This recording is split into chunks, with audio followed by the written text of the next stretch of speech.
સરકારી કામના ખાતમુહૂર્ત દરમિયાન પગરખા કાઢવાની પરંપરા મુખ્યત્વે ધાર્મિક અને સાંસ્કૃતિક માન્યતાઓ સાથે જોડાયેલી છે, પણ નેતાઓના પગ ગરમીથી જમીન પર ન પડે તે માટે ઉમરાજમાં ભૂદેવના મંત્રોચ્ચાર વચ્ચે પગરખા પહેરીને ખાતમુહૂર્તની પૂજા કરાવી દેવાતા મામલો વિવાદિત બની રહ્યો છે. નવા કામના ખાતમુહૂર્તને ઈશ્વરના આશીર્વાદ સાથે પ્રજાલક્ષી કાર્યના શ્રી ગણેશ તરીકે જોવામાં આવે છે. ખાતમુહૂર્ત સામાન્ય રીતે ધાર્મિક વિધિઓ સાથે થાય છે.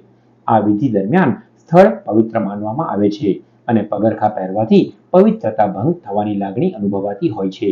આ વિધિ દરમિયાન પૂજામાં બેસનાર પગરખા કાઢી સૂચવે છે કે તે વ્યક્તિ તે કાર્ય માટે શ્રદ્ધા અને આદર ધરાવે છે.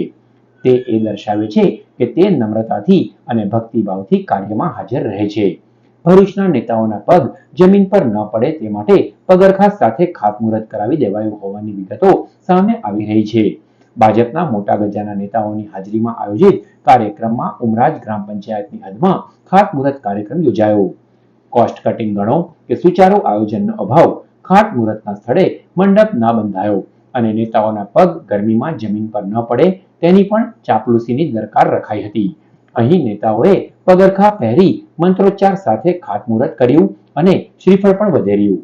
ઉલ્લેખનીય છે કે રાષ્ટ્રીય નેતાઓ દીપ પ્રાગટ્ય અને ભૂમિપૂજન સહિતના અવસરે પગરખા ઉતારી પૂજામાં ભાગ લેવાની વિશેષ દરકાર લેતા હોય છે, ત્યારે પ્રશ્ન એ ઉઠી રહ્યો છે કે જિલ્લાના નેતાઓ ઈશ્વરથી પણ સર્વોપરી છે.